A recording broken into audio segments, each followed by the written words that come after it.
আসসালামু আলাইকুম। সকালবেলা ঘুম থেকে উঠে নিশ্চয়ই ফোনে স্ক্রলিং শুরু করেছেন। আমি সহ যারা আমরা নিউজ করি তাদের চ্যানেলে ঢুকছেন। অপারেশন ডেভিল হান্ট মানে শয়তানদেরকে শিকার করবে যে অপারেশন, গতকালকে রাত থেকে কি কি ঘটলো। তবে এখানে আপনাদেরকে জানিয়ে রাখি, এটা শুধুমাত্র যে গাজীপুর এলাকায় ঘটছে বিষয়টা তা না। এই অপারেশন কিন্তু সারা দেশ জুড়ে চলছে। সরকারের কাছ থেকে একটা বিশেষ বার্তা গেছে, কারণ স্বরাষ্ট্র উপদেষ্টার তো অস্তিত্ব থাকবে না, কারণ ওনার পদত্যাগ পোলাপাইন দাবি করে বসছে। ইভেন বলছে আমরা পর্যবেক্ষণ করব যে আপনারা কি করছেন, আর যদি না হয় আরেকটা বিপ্লব ঘটাই দিব। পাগলা সার্জিস কিন্তু ঘোষণা দিচ্ছে। তো সেই ঘোষণার পর এই অপারেশন ডেভিল হান্টে যে জিনিসগুলা কানেক্টেড হতে যাচ্ছে, আজারি হুজুর থেকে যারা সবারই টার্গেট যে আওয়ামী লীগের নেতাকর্মী কয়জন ধরা খেলো, বিশেষ করে গাজীপুর নিয়ে আমাদের কনসার্ন। তো আসুন দেখি গাজীপুর থেকে শুরু করে সারা বাংলাদেশে কি অবস্থা। স্ক্রিনের এক অংশে আপনারা ভিডিওর যে অংশ বিশেষ দেখেছেন, এটা গাজীপুরের দৃশ্য। তবে এই দৃশ্য দেখে আমার কাছে মনে হয়েছে যে ধরেন ন্যাচারালি আমাদের যখন আর্মি ডিপ্লয়েড করা হয়েছিল মাঠে, তো সেখানে আমরা তখন দেখছি যে যারা প্যাসেঞ্জার আছেন তাদের কাগজপত্র চেক করা হয়, গাড়ির ডালাফিলা চেক করা হয়। এর বাহিরে কিন্তু আর ওই রকম আমরা ভূমিকা দেখি না। তবে বিশেষ আরেকটা অভিযান চলছে।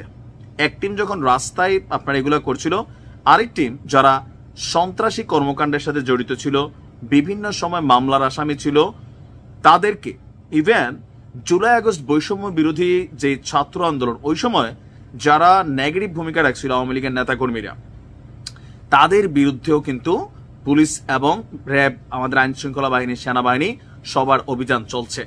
আমরা যদি দেখি যে অপারেশন ডেভিল হান্টের আপনার প্রথম প্রহরেই শেরপুরে নিষিদ্ধ ছাত্রলীগের নেতা মাহমুদুল হাসান রোবেল এবং রফিকুল ইসলামকে গ্রেপ্তার করেছে ঝিনাইগাতি আপনার থানা পুলিশ। রাত 9টার দিকে আপনার এই অভিযান শুরু হওয়ার পর তারা আমাদের প্রথম খবর আমরা পত্রিকার মধ্যে দেখলাম।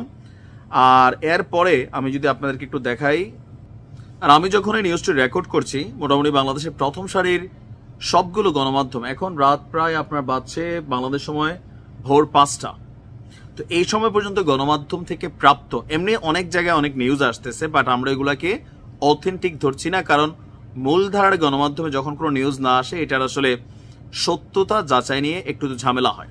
তো আমরা দেখছি যে রাত 10টা থেকে গাজীপুরের বিভিন্ন এলাকায়, বিশেষ করে শ্রীধীরাম যে এলাকা ছিল, সেই এলাকার বিভিন্ন জায়গায় সেনাবাহিনীর নেতৃত্বে, আমাদের বাকি আইন শৃঙ্খলা বাহিনীর নেতৃত্বে রাত 10টার দিকে আপনার জেলা প্রশাসকের কার্যালয় থেকে বিভিন্ন টিম আপনার ছড়িয়ে পড়েছে, কোনো কোনো টিম রাস্তায়।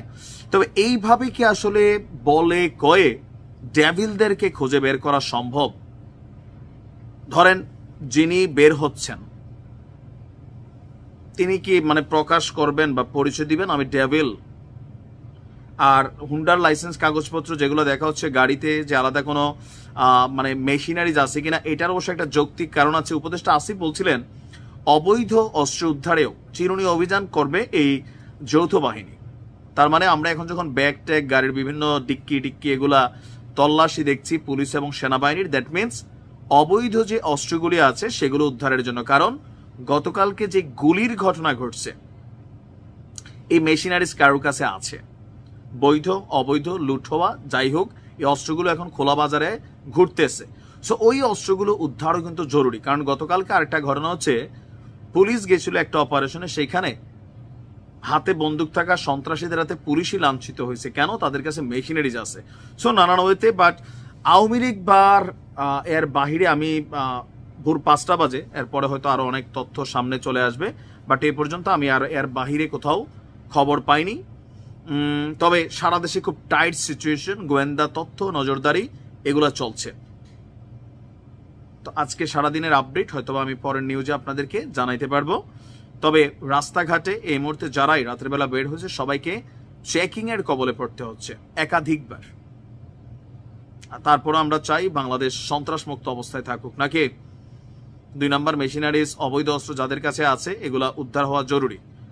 তো কতটুকু উদ্ধার হয় হয়তো আমরা আজকে আমাদের স্বরাষ্ট্র মন্ত্রণালয়ের ব্রিফিং এর মাধ্যমে জানতে পারবো। ভালো থাকুন।